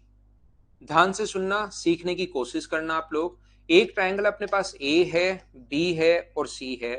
इस वर्टेक्स से सामने वाले साइड पर 90 डिग्री का कोण बनाने वाली लाइन एडी जो है वो अपने पास एल्टीट्यूड होगा। मान लीजिए एडी एल्टीट्यूड है। इस वर्टेक्स से सामने वाली साइड पर 90 डिग्री का कोण बनाने वाली लाइन बीई जो है वो एल्टीट्यूड है। और इस वर्टेक्स से सामने वाली साइड पर 90 डिग्री का कोण बनाने वाली जो लाइन है सी एफ जो है वो अपने पास एल्टीट्यूड है। और एल्टीट्यूड जहां पर मिलते हैं उसको बोलते हैं हम लोग ऑर्थो सेंटर। मैं क्या समझाने की कोशिश कर रहा हूं? मैं आपको यह बताने की कोशिश कर रहा हूं, एक ट्रायंगल, बार बार मैं बोलूंगा एक ही चीज बार बार मैं बोलता रहता हूं और एक स्टेप आगे बढ़ जाता हूं, जिससे चीजें एक दूसरे से रिलेट करके पढ़ाने में थोड़ा सा ठीक रहता है। अपने पास मान लो इस वर्टेक्स से सामने वाले साइड पर 90 डिग्री का कोण बनाने वाली लाइन एल्टीट्यूड है। इस वर्टेक्स से सामने वाली साइड पर 90 डिग्री का कोण बनाने वाली लाइन एल्टीट्यूड है। और इस वर्टेक्स से सामने वाली साइड पर 90 डिग्री का कोण बनाने वाली लाइन एल्टीट्यूड है। और एक ट्रायंगल के तीनों एल्टीट्यूड जिस पॉइंट पर इंटरसेक्ट करते हैं उसको बोलते हैं हम लोग ऑर्थो सेंटर। अगर आपको समझाने के लिए मैं एक एल्टीट्यूड अगर हटा दूं तो मुझे एक चीज बताइए, एक चतुर्भुज के चारों कोणों का योग कितने डिग्री होता है? एक क्वाड्रिलेटरल के चारों एंगल्स का जो सम होता है वो अपने पास कितने डिग्री होता है? तो याद रखना, एक ट्रायंगल के चारों एंगल्स का, एक क्वाड्रिलेटरल, सॉरी ट्रायंगल नहीं, एक क्वाड्रिलेटरल के, एक चतुर्भुज के चारों कोणों का योग कितने डिग्री होता है? तो आप कहोगे सर चारों कोणों का योग होता है 360 डिग्री। एक चतुर्भुज के चारों कोणों का जो योग होता है वो कितने डिग्री होगा? 360 डिग्री। यहां पर क्यों होता है 360? 360 इसलिए होता है, हर चीज जैसे आप लोग देखो उससे पहले क्यों लगा दो आप लोग, क्यों होता है? क्योंकि इसके अंदर की तरफ दो ट्रायंगल बनते हैं, लाइन खींच दोगे तो एक ट्रायंगल 180, दूसरा ट्रायंगल भी 180, 180 और 180 दोनों को जोड़ोगे तो 360। और ये भी याद रखना, वर्टिकली अपोजिट एंगल शीर्षाभिमुख जो कोण होते हैं वो हमेशा बराबर होता है। शीर्षाभिमुख कोण हमेशा बराबर होते हैं, vertically opposite angle always equal होंगे। ये चीज भी आप लोग ध्यान रखना। तो मुझे एक बात बताओ, यहां पर ए, एफ, ओ और ई जो ट्रायंगल है इसके, इस चतुर्भुज के चारों कोणों का योग जो होगा वो कितने डिग्री होगा? मैं आपसे पूछना चाह रहा हूं, ये जो अपने पास चतुर्भुज बन रहा है इसके चारों कोणों का जो योग होगा वो क्या अपने पास 360 डिग्री होगा? बोलिए बिल्कुल ठीक है क्या? बिल्कुल 360 डिग्री होगा। ये भी 90 डिग्री है, ये भी अगर 90 डिग्री है तो मुझे ये बात बताइए, ये वाला 90 90 180 है तो इन दोनों का सम भी 180 होना चाहिए। इस वाले को एंगल ए अगर मैं मानूं तो ये वाला जो कोण होगा वो मुझे बताओ क्या 180 माइनस ए होगा? बताइए बिल्कुल ठीक है क्या? ये 180 माइनस ए, दो का कोण 90 और 90 अगर 180 है तो इन दोनों का सम भी अपने पास 180 होना जरूरी है, और 180 होना जरूरी है तो ये अगर ए होगा तो ये 180 माइनस ए, और वर्टिकली अपोजिट एंगल बराबर होते हैं, शीर्षाभिमुख कोण बराबर होते हैं। तो मुझे बताइए ये वाला एंगल भी क्या 180 माइनस ए हो गया है? बताइए आप लोग समझ पाए हो क्या? तो यहां पर तीसरा पॉइंट अपने पास यही है, और वो पॉइंट क्या है? एंगल बी ओ सी बराबर कितने डिग्री होगा? 180 माइनस ए होगा। ए ओ सी अगर कोई एंगल पूछेगी ए ओ सी बताइए तो वो कितने डिग्री होगा? तो वो अपने पास 180 माइनस बी होगा। और अगर कोई भी बंदा ए ओ बी पूछता है तो वो कितने डिग्री होगा? 180 माइनस सी होगा। ऑर्थो सेंटर पर बना एंगल 180 माइनस ए, 180 माइनस बी और 180 माइनस सी होता है। ये चीज आप लोगों को ध्यान रखनी है, ये चीज आप लोगों को याद रखनी है। बोलिए बिल्कुल ठीक है क्या? हाँ और ना बताइए, क्या आप लोग समझ पाए हैं क्या? ऑर्थो सेंटर पर बना एंगल 180 माइनस ए, 180 माइनस बी और 180 माइनस सी। ध्यान रखना आप लोग। चलिए हम लोग आगे बढ़ते हैं। 3 के बाद क्वेश्चन नंबर अपने पास 4 नंबर। क्वेश्चन नहीं, पॉइंट मैं आपको समझा रहा हूं, चीजें मैं आपको सिखा रहा हूं। पॉइंट नंबर 4 चलिए पढ़ाने की कोशिश करता हूं। याद रखना अपने पास एक ट्राइंगल अगर है अपने पास ए बी और सी। चलिए एक इंपॉर्टेंट कॉन्सेप्ट मैं समझाता हूं, ये थोड़ा सा भाई लेकिन कम समझ में आएगा आपको। देखिए एक ट्राइंगल अपने पास ए है, बी है और सी है। ये लीजिए ए बी और सी, ध्यान से समझना। ए बी और सी, याद रखना अगर किसी भी क्वाड्रिलेटरल के चारों वर्टेक्स सर्किल की सरकमफ्रेंस पर हैं, याद रखना किसी भी क्वाड्रिलेटरल के चारों वर्टेक्स सर्किल की अगर सरकमफ्रेंस पर हैं तो इसको साइक्लिक क्वाड्रिलेटरल हम लोग बोलते हैं। और साइक्लिक क्वाड्रिलेटरल के अपोजिट एंगल्स का जो सम होता है वो हमेशा 180 डिग्री होता है। क्यों होता है मैं सर्किल में पढ़ाऊंगा, अभी आप लोगों को याद रखना है। ये चीज आप लोग ध्यान रखना, ये यूट्यूब पर भाई मैंने नहीं पढ़ा है तो इस चीज को आप लोग समझिए अच्छे से, ढंग से, बढ़िया तरीके से मैं बताना क्या चाह रहा हूं। याद रखना साइक्लिक क्वाड्रिलेटरल के अपोजिट एंगल्स का सम 180 डिग्री होता है। अगर ऐसा कोई भी क्वाड्रिलेटरल अपने पास है, ऐसा कोई भी चतुर्भुज अगर अपने पास है जिसके अपोजिट एंगल्स का सम 180 डिग्री पहले से दिया हुआ है, इनका सम भी 180 और इनका सम भी 180, तो याद रखना इसका मतलब बाहर से सर्किल खींच सकते हैं। इसका उल्टा भी एकदम ठीक है, बाहर से अगर सर्किल है तो अपोजिट एंगल्स का सम 180 डिग्री होगा, और अपोजिट एंगल्स का सम अगर 180 डिग्री होगा तो बाहर से हम लोग सर्किल ड्रॉ कर सकते हैं। याद रखना, याद रखना और याद रखना। एक चीज ये भी ध्यान रखना, एक ही आर्क द्वारा, इस सर्किल की प्रॉपर्टी है, एक ही चाप द्वारा शेष परिधि पर बने कोण बराबर होते हैं। एक ही आर्क द्वारा रिमेनिंग सरकमफ्रेंस पर बने जो एंगल होंगे वो ऑलवेज इक्वल होंगे। क्यों होते हैं ये सर्किल में मैं आपको पढ़ाऊंगा। एक ही चाप द्वारा शेष परिधि पर जो बने कोण होते हैं, एक ही आर्क द्वारा, चाहे किधर से भी बने चाहे इधर से ऊपर से बने, एक ही चाप द्वारा शेष परिधि पर बने कोण बराबर होते हैं, चाहे कितने भी एंगल बना लो। एक ही चाप द्वारा, एक ही आर्क द्वारा रिमेनिंग सरकमफ्रेंस पर बने एंगल बराबर होते हैं। इनको आप लोग याद रखना, क्यों होते हैं वो सर्किल में हम लोग प्रूव कर लेंगे। मुझे एक बात बताइए, यहां से अगर एल्टीट्यूड आप लोग डालते हो, यहां से बीई है, एल्टीट्यूड का मतलब 90 डिग्री का कोण, तो बताइए 90 है, ये ए है, तो तीसरा ट्राइंगल ये अपने पास एंगल कितना हुआ? तो आप कहोगे सर ये वाला एंगल हुआ 90 माइनस ए। ऐसे ही मुझे बताओ, ध्यान से सुनना, ये वाला अपने पास यहां पर एल्टीट्यूड अगर डालते हो तो ये कोण अपने पास 90 डिग्री है, ये अपने पास ए है, तो ए अपने पास, इसको मैं ए मान रहा हूं, ये 90 है, तो ट्राइंगल का तीसरा एंगल ये भी कितना हुआ? तो आप कहोगे सर 90 माइनस ए, इसका मतलब ये वाला कोण और ये वाला कोण दोनों बराबर होते हैं। बोलिए ठीक है क्या?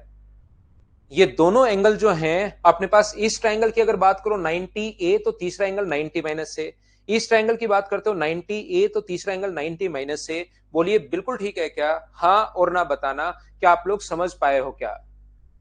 ना ना, नॉर्मल क्वाड्रिलेटरल का नहीं होता Rohit Kumar, only cyclic quadrilateral का होता है। नॉर्मल क्वाड्रिलेटरल का अपोजिट एंगल्स का सम नहीं होता भाई। बोलिए समझ पाए हो क्या?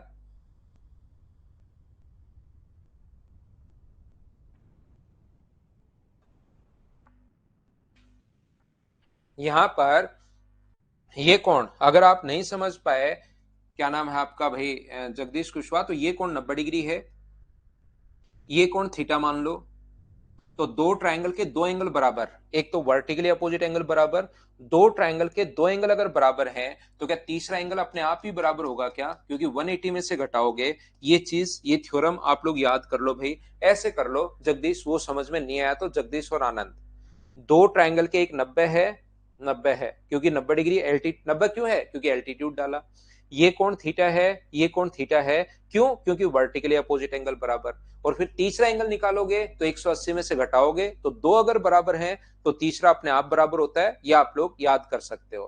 क्या रिंकी सिंह रिंकी कुमारी हो गई है क्या आज भाई? बताना मुझे। तो ये कोण अगर अपने पास 90 है, ये कोण थीटा है, तो तीसरा कोण कितना होगा? 90 माइनस थीटा। ये कोण 90 है, ये थीटा है, तो तीसरा कोण कितना होगा? 90 माइनस थीटा। ऐसा समझ सकते हो। अगर किसी को नहीं पता लगे कि दोनों कोण बराबर क्यों है, या बड़े वाले ट्रायंगल में देख सकते हो, वो आपकी मर्जी है, जैसे आप लोग करना चाहो। क्योंकि रिंकी कुमारी को आज सब कुछ समझ में आ रहा है, मैं देख रहा हूं सुबह से ही, मतलब शाम को 6 बजे से ही, कि सारे एच में बोल रही है। और रिंकी सिंह को कुछ भी समझ में नहीं आ रहा था, ये दो अलग अलग लोग हैं या एक ने ही नाम चेंज कर लिया है? बताना।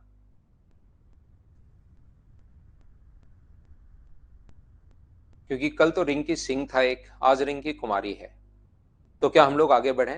नेक्स्ट पॉइंट पर हम लोग देखिए, 4 नंबर पॉइंट मैंने समझाया नहीं है, ये तो मैंने वैसे ही आपको बताया है, बोलिए ठीक है क्या?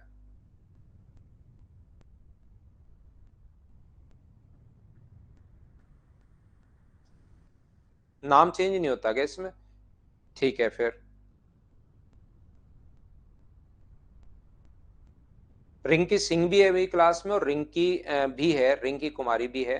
ठीक है, दोनों अलग अलग हैं, दोनों डिफरेंट है। चलिए, नया बच्चा है, कोई बात नहीं। देखिए ध्यान से समझना, और दोनों ही गर्ल्स ही हैं, तो अब हम लोग इनको भाई नहीं बहन बोलेंगे भाई। इतने दिन से रिंकी सिंह को मैं भाई बोल रहा था, और दोनों ही ये बहन है, तो बहन बोलेंगे अब।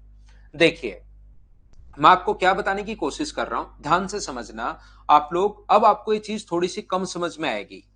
अभी भी जो पिछली मैंने बताया है, अगर वो याद है आपको, तो अब आपको थोड़ा सा कम समझ में आएगा, अगर पूरा ध्यान आप लोग बोर्ड पर नहीं रखोगे तो।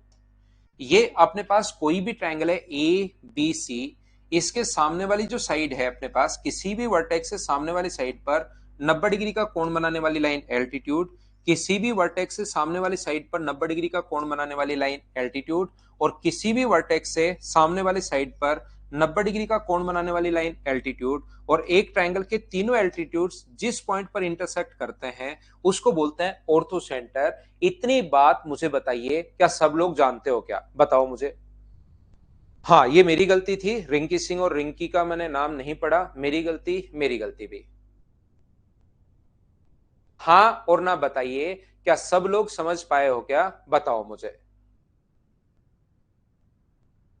तो यहां पर ये देखिए, ध्यान से सुनना, ध्यान से सुनना और ध्यान से सुनना। एक क्वाड्रिलेटरल के, एक चतुर्भुज के चारों कोणों का जो योग होता है वो कितने डिग्री होता है? 360 डिग्री। ये वाला एंगल अगर 90 डिग्री है और ये वाला एंगल अगर 90 डिग्री है, इन दोनों का सम अगर अपने पास 180 है, तो बचा हुआ दोनों का सम भी अपने पास कितने डिग्री होगा? 180 डिग्री। और इनका सम अगर 180 डिग्री होगा तो बाहर से हम लोग एक सर्किल ड्रॉ कर सकते हैं जो इसके चारों वर्टिसेस को टच करेगा।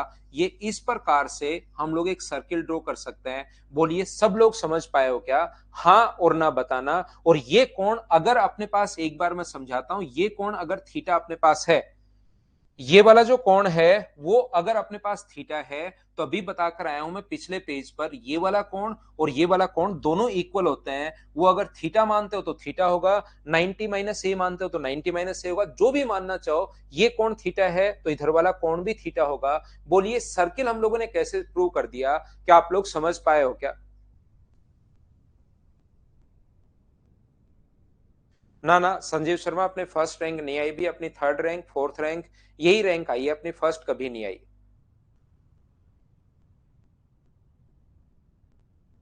कोई बात नहीं रिंकी सिंह, अब आप पढ़िए। मुझे एक बात बताइए, थोड़ी देर पहले मैंने कहा, अगर किसी भी क्वाड्रेटल के, ध्यान से पढ़ना, ध्यान से पढ़ना भाई, यहां पर किसी भी क्वाड्रेटल के अपोजिट एंगल्स का सम अगर 90 और 90 180 हो गया, इन दोनों का सम 180 होते ही, क्योंकि 360 होता है तो बचे हुए का सम भी विक्रम मीना में वापस बता रहा हूं 360 होगा। और 360 होते ही ध्यान रखना कि अपने पास यहां से हम लोग एक सर्किल ड्रॉ कर सकते हैं। ये आप लोगों को याद रखना है। किसी भी क्वाड्रेटल के अगर अपने पास अपोजिट एंगल्स का सम 180 है, और 180 क्यों है, क्योंकि ये कोण 90 डिग्री, ये 90 डिग्री, 180, चारों का सम होता है 360, दो का सम अगर 180 है तो बचे हुए दो का सम भी कितना होगा, अपने पास 180 होगा। और 180 होते ही याद रखना आप लोग बाहर से सर्किल इसके ड्रॉ कर सकते हो जो इसके चारों वर्टिसेज को टच करेगा। ये चीज साइक्लिक क्वाड्रेटल से आती है, सर्किल से आती है, इसको याद रखना। यहां पर सर्किल ही तो बता रहा हूं संदीप कि सर्किल हम लोग अपोजिट का 180 होते ही सर्किल हम लोग ड्रॉ कर सकते हैं। और इस आर्क से मुझे एक बात बताना, इस आर्क द्वारा रिमेनिंग सरकमफ्रेंस पर बना कोण बराबर होता है। तो मुझे एक बात बताइए, इस आर्क द्वारा ये वाला कोण अगर थीटा है, इस आर्क द्वारा बना कोण ये वाला कोण अगर आपसे थीटा है, ध्यान से समझ लो भाई, ध्यान से समझ लो, इस आर्क द्वारा बना कोण ये अगर थीटा है तो सेम आर्क द्वारा सरकमफ्रेंस पर बना कोण ये जो कोण होगा वो भी मुझे बताइए कितना होगा। तो आप बोलोगे सर ये वाला कोण भी अपने पास थीटा होगा। एक ही चाप द्वारा शेष परिधि पर बने कोण बराबर होते हैं। दो पॉइंट मैं थोड़ी देर पहले बता कर आया हूं कि एक तो ये बता कर आया हूं कि अपोजिट एंगल्स का सम 180 डिग्री होते ही सर्किल खींच सकते हो, और दूसरा अभी भी मैंने बताया था, प्रूव अभी तक किया नहीं है, सर्किल में मैं प्रूव करूंगा, एक ही चाप द्वारा शेष परिधि पर बने कोण बराबर होते हैं। ये चीजें तो भाई अभी दोनों पॉइंट आप लोगों को रटने पड़ेंगे, इसको याद रखना पड़ेगा। बोलिए ठीक है क्या? हाँ संजीव भाई, नाम तो ले लेते हैं बच्चे, कोई बात नहीं, लेकिन वो यार देखिए, एक चीज मैं कहूंगा हमेशा, आप लोगों को वैसे ज्यादा इंटरव्यू देखने नहीं चाहिए, एक आधा देख लो कोई बात नहीं। तो आप लोग जो है ना वो तालियां बजाने के लिए नहीं बने, तालियां बजवाने के लिए बने हो, ध्यान रखना, खुद के लिए। तो आप लोगों को करना क्या है, जैसा आप लोगों को सचिन साहब की कहानी, तेंदुलकर साहब की कहानी पता होगी कि तेंदुलकर साहब एक दिन खड़े खड़े किसी बैट्समैन ने बढ़िया शॉट खेला तो तालियां बजा रहे थे। उनके जो गुरु थे आचरेकर साहब, उन्होंने थप्पड़ मारा उनको कि यार आप तालियां बजाने के लिए नहीं, बजवाने के लिए बने हो, खुद इस टाइप के खेलो, खुद मेहनत करो। और सचिन साहब का नाम आप आज जानते होंगे, कितना बड़ा नाम है क्रिकेट में। तो ध्यान रखिए, आप लोग जैसे ना इंटरव्यू ज्यादा मत देखा करो, एक आधा देख लिया, बात खत्म हो गई, उसने किसका नाम लिया किसका नहीं लिया क्या फर्क पड़ता है। तो आप लोग जो है ना, वो तो सिलेक्शन उन्होंने ले लिया, उन्होंने बहुत मेहनत की, उन बच्चों ने सिलेक्शन, इस पोस्ट पर आना, इंटरव्यू पोस्ट निकालना और उसके बाद उनका रैंक आना, बहुत अच्छी मेहनत उन बच्चों ने की होगी। लेकिन जो पढ़ने वाला बच्चा ना, वो पूरे दिन इंटरव्यू के लिए मत लगे रहा करो, एक आधी चीज आप लोग देख लिया करो और वहीं पर आप लोग बात खत्म किया करो, खुद अपनी पढ़ाई पर लगे रहो। और ये सोचो कि एक दिन मैं इंटरव्यू देने वाला बनूंगा, एक दिन मैं भी इस टाइप से इंटरव्यू दूंगा, खुद से ये वादा करो, ठीक है ना? खुद से ये वादा कीजिए, दूसरे से नहीं, कि आप खुद से ये बोलो कि अपने पास यहां पर इंटरव्यू देने वाले बनिए आप। सेवा सिंगल, मैं फिर समझा रहा हूं, देखिए दो चीजें तो आपको याद करनी पड़ेंगी, समझ में नहीं आया तो कोई बात नहीं, मैं रटवाऊंगा इसको।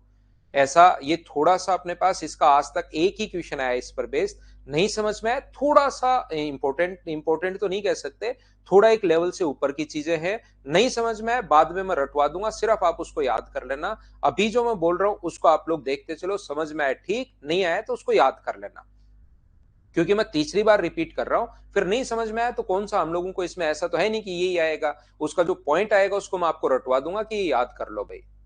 यहां पर मैं ये बताने की कोशिश कर रहा हूं, यदि किसी भी क्वाड्रेटल के, चौथी पांचवी छठी बार बता रहा हूं, ये दो चीजें रटनी पड़ेंगी। अपोजिट एंगल्स का सम 180 डिग्री अगर हो गया है, अपोजिट एंगल्स का सम 180 डिग्री अगर हो गया है तो याद रखना बाहर से सर्किल हम लोग खींच सकते हैं। पहला पॉइंट, इन दोनों का ये अपने पास कितने डिग्री है मुझे बताइए, ये वाला कोण अपने पास कितने डिग्री है, तो आप कहोगे सर 90 डिग्री, क्यों है, क्योंकि एल्टीट्यूड डाला। और ये वाला कोण कितने डिग्री है, तो आप कहोगे सर 90 डिग्री, क्यों है, क्योंकि एल्टीट्यूड डाला।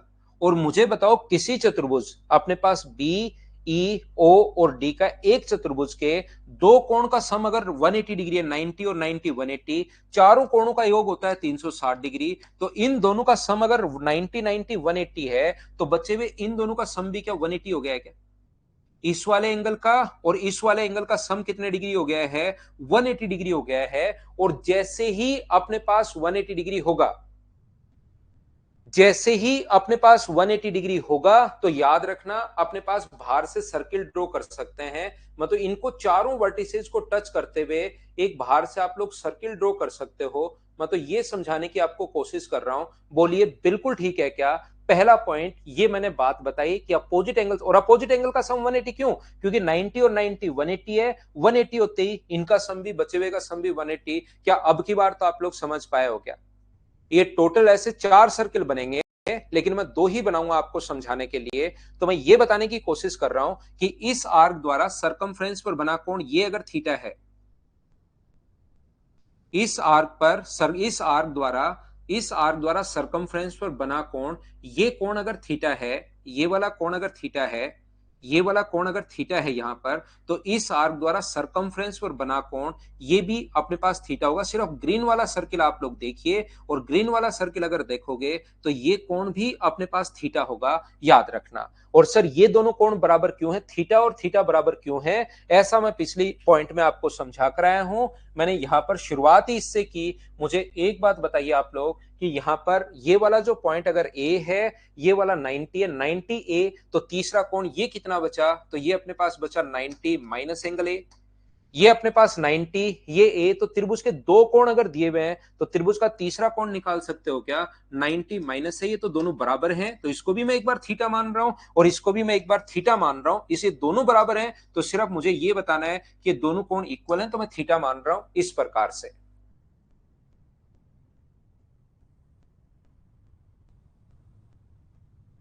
तो यहां पर मैंने क्या समझाने की कोशिश की, ये दोनों कोण बराबर तो मैं पहले बता कर आया हूं। इस आर्क द्वारा सरकमफ्रेंस पर बना कोण थीटा है, तो इस आर्क तो छोटी है, लेकिन इस आर्क द्वारा भी सरकमफ्रेंस पर बना कोण कितना होगा? थीटा। इस आर्क द्वारा सरकमफ्रेंस पर बना कोण थीटा है, तो इस आर्क द्वारा भी सरकमफ्रेंस पर बना कोण कितना होगा? थीटा। इस डायग्राम को जितना देखोगे उतना कंफ्यूज होगे। दो सर्किल ऐसे और बनते हैं, वो मैं आपको समझाने की कोशिश कर नहीं रहा हूं। मैं तो 4 नंबर पॉइंट सिर्फ और सिर्फ इतना ही बता रहा हूं। ध्यान रखना अपने पास 4 नंबर जो पॉइंट है वो इस प्रकार से है कि किसी भी ट्रायंगल में, ध्यान से सुनना आप लोग, ए बी और सी, यहां से अगर हम लोग एल्टीट्यूड डालते हैं, ये अपने पास एल्टीट्यूड है, मान लीजिए अपने पास ए डी, ये एल्टीट्यूड है बी ई, और ये एल्टीट्यूड है अपने पास सी एफ, और एक ट्रायंगल के तीनों एल्टीट्यूड जिस पॉइंट पर इंटरसेक्ट करते हैं उसको बोलते हैं ऑर्थो सेंटर। लेकिन मैं कहने की, समझाने की या बताने की कोशिश ये कर रहा हूं कि ये वाला कोण अगर अपने पास थीटा है तो ये वाला कोण भी थीटा होगा, मतलब ये एंगल बाइसेक्टर होता है। सेम इसी टाइप से हम लोग प्रूव कर सकते हैं कि ये वाला कोण अगर x है तो ये भी अपने पास x होगा, और ये वाला कोण अगर y है तो ये भी अपने पास y होगा। और मुझे बताइए क्या अपने पास एंगल बाइसेक्टर जहां पर मिलते हैं उसको क्या बोलते हैं हम लोग? इन सेंटर बोलते हैं। ध्यान रखना, इसको आप लोग याद रखना, इसको हम लोग बोलते हैं, पहले पढ़ा कर आया हूं अंत के अंदर। तो जो ट्रायंगल ए बी सी के लिए, ध्यान से सुनना, जो ट्रायंगल ए बी सी के लिए ऑर्थो सेंटर है वही ट्रायंगल डी ई एफ के लिए इन सेंटर है। मैं सिर्फ और सिर्फ इतनी सी बात आपको रटवाना चाह रहा हूं, सिर्फ इतना सा मेरा लालच है, ये आपको इतना बड़ा पढ़ाने का। ये जो पॉइंट मैंने पहले पढ़ाया है ये एंगल बाइसेक्टर बन जाता है, और एंगल बाइसेक्टर जहां पर बनते हैं उसको हम लोग इन सेंटर बोलते हैं। अभी लेता हूं मैं छोटा सा कमर्शियल ब्रेक, ब्रेक के बाद मैं वापस आता हूं और वापस आकर आपको आगे की चीजें पढ़ाता हूं। छोटा सा ब्रेक लेते हैं भाई, आप लोग भी लीजिए ताकि आगे की चीजें हम लोग और अच्छे से समझ सकें।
वापस आओ भाई, वापस आइए। मैंने आप लोगों को कहा 4 नंबर पॉइंट में मैंने समझाने की कोशिश की है कि अपने पास यहाँ पर ये जो अपने पास है, बस इतना आप लोग ध्यान रखना कि ये जो अपने पास ट्रायंगल ए बी सी का जो ऑर्थो सेंटर है, लंब के अंदर जो है वो डी ई एफ के लिए इन सेंटर का काम करता है। ये कभी भी आपके सामने क्वेश्चन आ सकता है कि जो अपने पास ए बी सी के लिए ऑर्थो सेंटर है, बताइए ए बी सी का क्या होगा, तो वो याद रखना इन सेंटर होगा।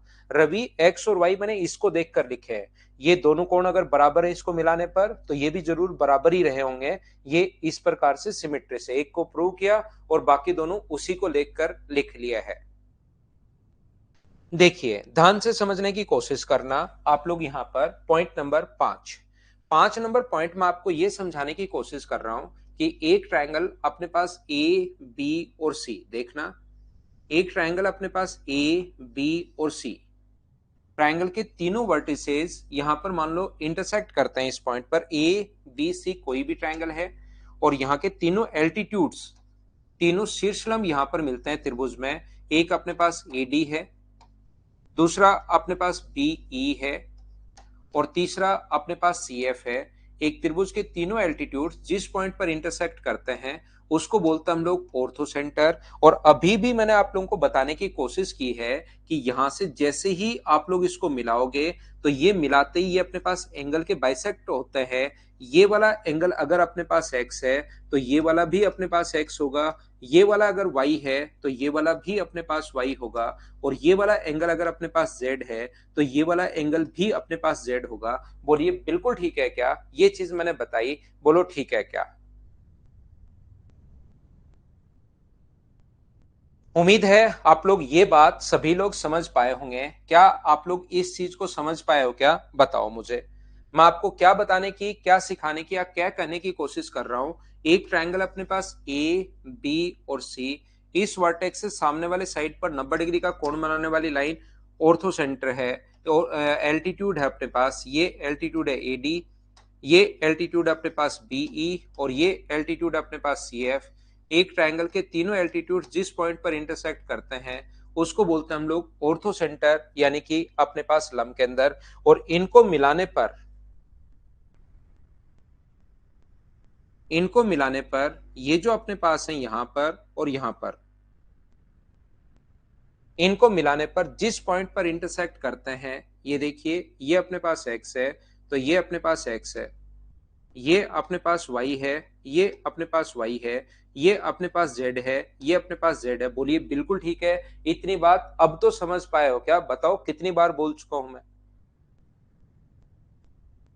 यहां पर मुझे एक बात बताओ सब लोग देखकर, क्या डी ई एफ के लिए जो ए होता है वो याद रखना, ओ तो जो है ना वो डी एफ के लिए इन सेंटर है, और जो ए है वो पॉइंट नंबर 5 ये है कि ए जो है वो डी ई एफ के लिए एक्स सेंटर का काम करता है। साथ ही ये चीज भी आप लोग ध्यान रखना, बहिर केंद्र का काम करता है। ये बात आप लोग ध्यान रखना, इसको आप लोग याद रखना।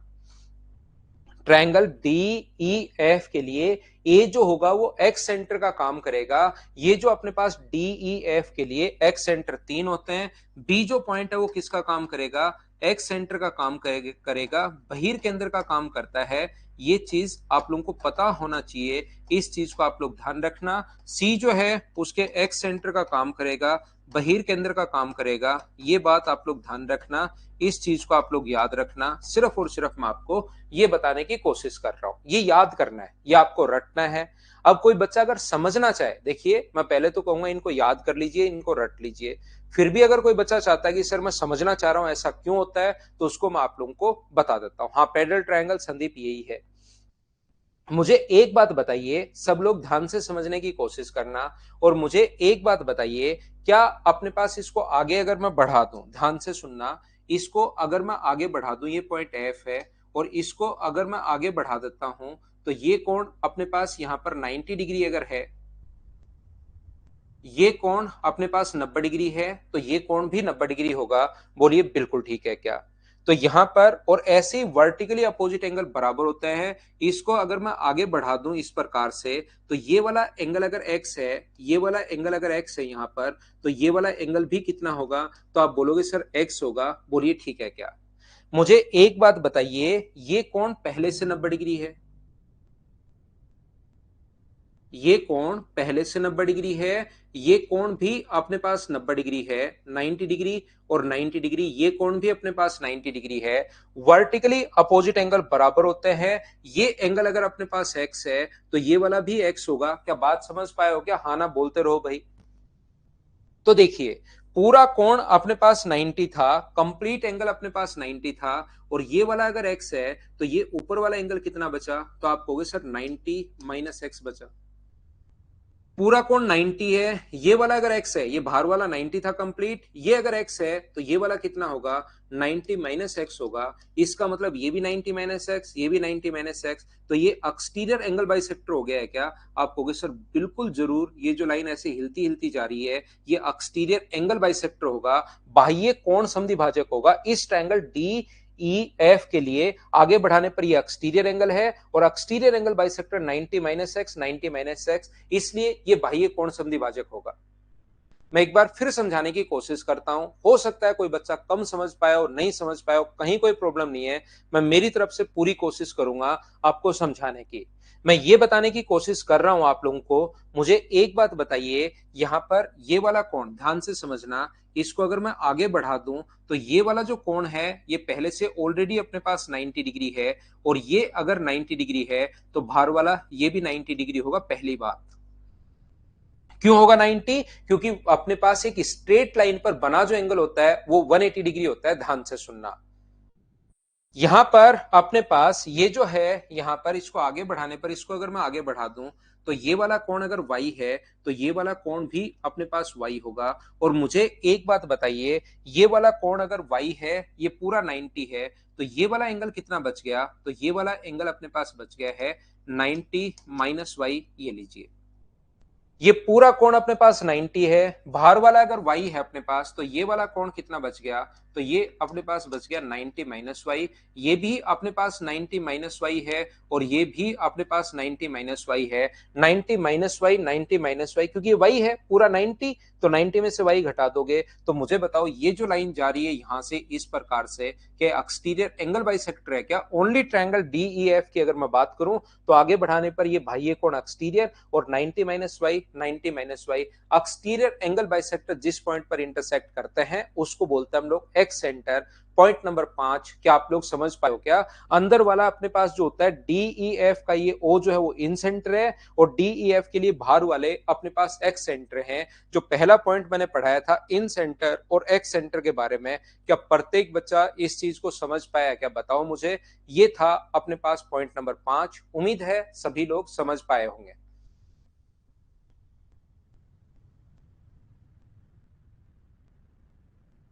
ये रिपीट कर देता हूं हितेश आपके लिए। ओ जो है वो डीईएफ के लिए जो इन सेंटर है, ऐसे डीईएफ के लिए ए एक्स सेंटर होगा, बहिर्केंद्र होगा। ये चीज भाई आप लोगों को याद करनी है। ये जो चीजें हैं ये हम लोग बहुत अच्छे लेवल की चीजें मैं पढ़ा रहा हूं, तो इसको आप लोग अगर कम समझ में आ रहा है तो इस चीज को डायरेक्ट आप लोग याद भी कर सकते हैं लास्ट में, क्योंकि क्वेश्चन तो कॉन्सेप्ट तो मैं समझाता हूं ताकि आपका दिमाग खुले, लेकिन कोई लगता है कि सर ये चीज समझ में नहीं आए तो उसको लास्ट में याद कर सकते हो आप।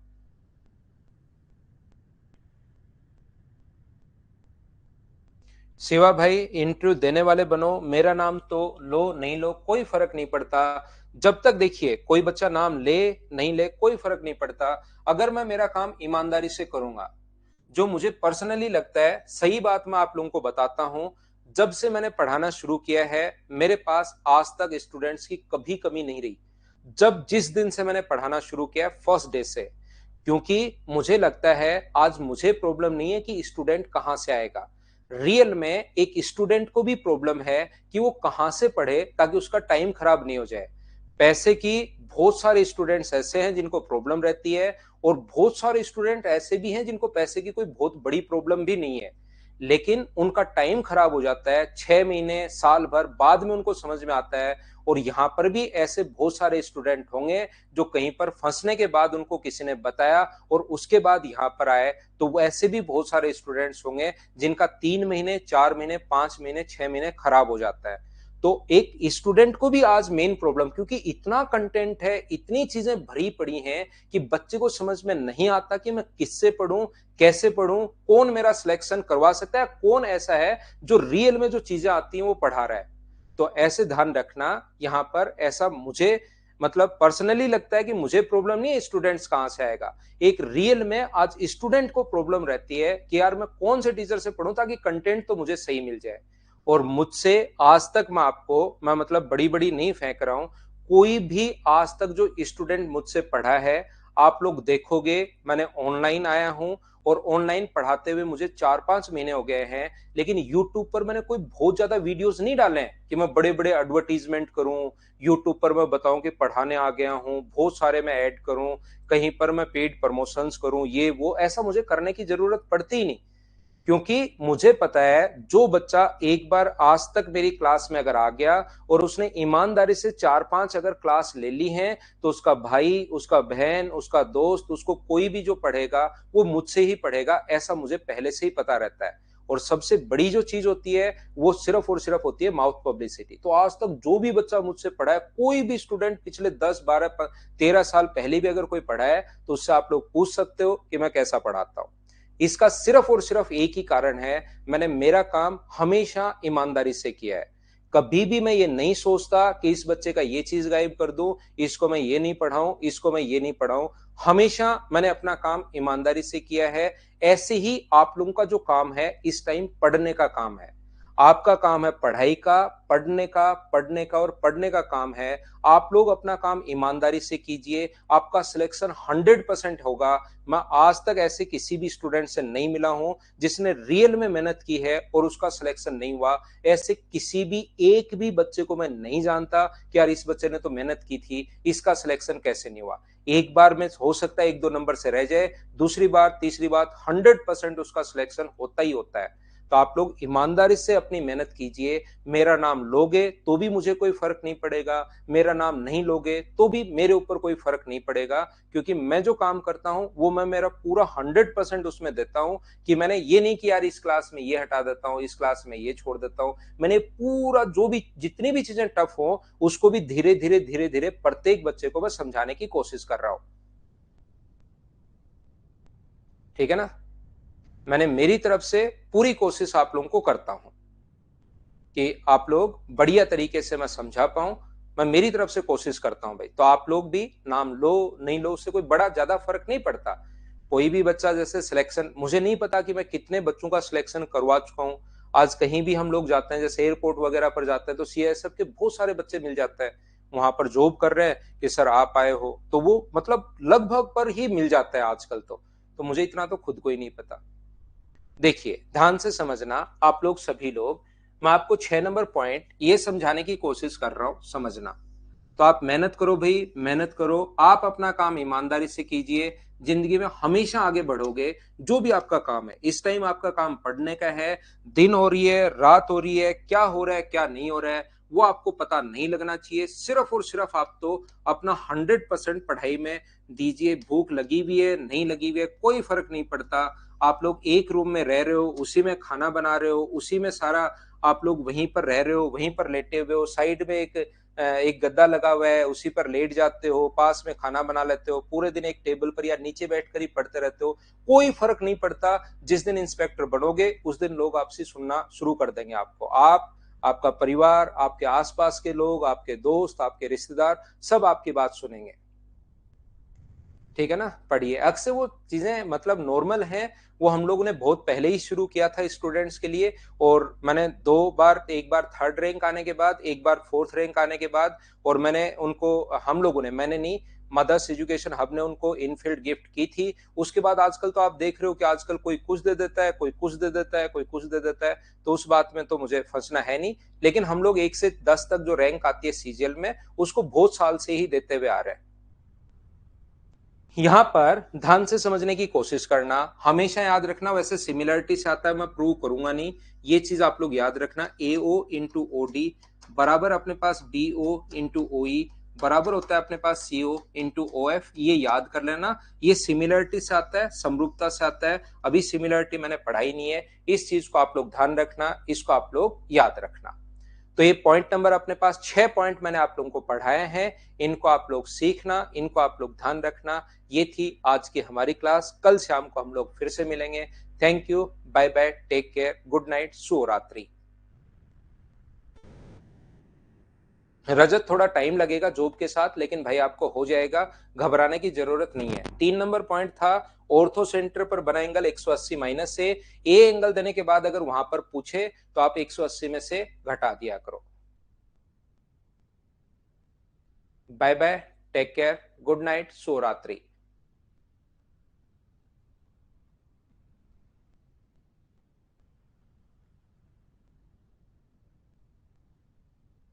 पवनराज, 1 करोड़ 65 लाख कम है क्या भाई? इतना तो बहुत है भाई। इतना आ जाएगा तब तो मैं पढ़ाना ही बंद कर दूंगा। 1 करोड़ 65 लाख मेरे पास आ जाएगा तो बहुत है वो तो।